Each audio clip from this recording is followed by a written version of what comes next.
శ్రీమాత్రే నమః. నైరుతి భాగం గురించి ఈరోజు వాస్తు పరిజ్ఞానంలో తెలుసుకుందాం. నైరుతి ఎత్తుగా ఉండి అంటే గృహ ఆవరణలో కానీ గృహ ఆవరణకి వెలుపల కానీ నైరుతి ఎత్తుగా ఉన్నట్లయితే, నైరుతిలో ఎత్తుగా ఉండి బరువైన వస్తువులు ఆ గృహంలో నైరుతి భాగంలో ఉంచినట్లయితే ఆ గృహంలో ఉండేటటువంటి పురుష సంతానం అభివృద్ధి ఎక్కువగా ఉంటుంది.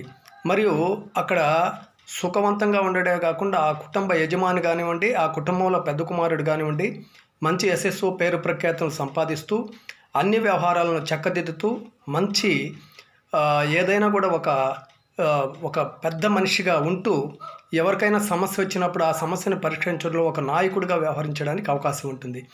అదే నైరుతి సంపదకు కూడా కారణం. నైరుతి ఎత్తుగా ఉండి నైరుతిలో బరువు ఎక్కువగా ఉన్నట్లయితే, ఏ గదిలోనైనా నైరుతి గృహానికి ఆ గదిలో ఎత్తుగా ఉన్నట్లయితే ఆ గృహ యజమానికి సంపదలు చేకూర్చడమే కాకుండా ఆర్థికాభివృద్ధి అనేది జరుగుతుంది. ముఖ్యంగా నైరుతి పల్లవంగా ఉంటే దుష్ఫలితాలు వస్తాయి.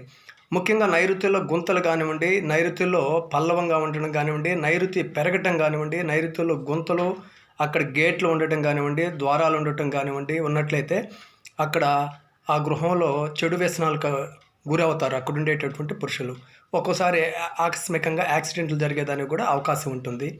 అదేవిధంగా హత్యలు చేయడానికి కానివ్వండి, లేదా హత్యతో సంబంధం కలిగి ఉండటం కానివ్వండి, ఆకస్మికంగా పోలీసులు వ్యవహారాల్లో ఇరుక్కోవడం కానివ్వండి, ఇలాంటి ఆకస్మిక ప్రమాదాలకి గురయ్యేదానికి అవకాశం ఉంటుంది. కాబట్టి ఎప్పుడు కూడా ముఖ్యంగా ఇలాంటి దుష్ప్రవర్తనలు దుష్ప్రభావాలకు లోను కాకుండా, ఇలాంటి హత్యా నేరాలకు గురి కాకుండా ఉండాలంటే గృహంలో నైరుతిని వాస్తు దోషం లేకుండా చూసుకోవాల్సిన ఆవశ్యకత ఎంతైనా ఉంది. నైరుతియే కీలకమైనటువంటి దుష్ప్రభావాన్ని చూపిస్తుంది. కాబట్టి నైరుతిలో వీధిపోట్లు కానివ్వండి ఉండకుండా, నైరుతిలో ఎలాంటి గుంతలు లేకుండా, నైరుతిలో వీధిపోట్లు లేకుండా చూసుకోవాల్సిన అవసరం ఎంతైనా ఉంది. అంతేగాని చౌకగా వస్తుందని నైరుతి వీధిపోట్లు ఉన్న స్థలాలని కొనకూడదు, నిర్మాణాలు చేయకూడదు. ఓం నమః శివాయ. శ్రీమాత్రే నమః.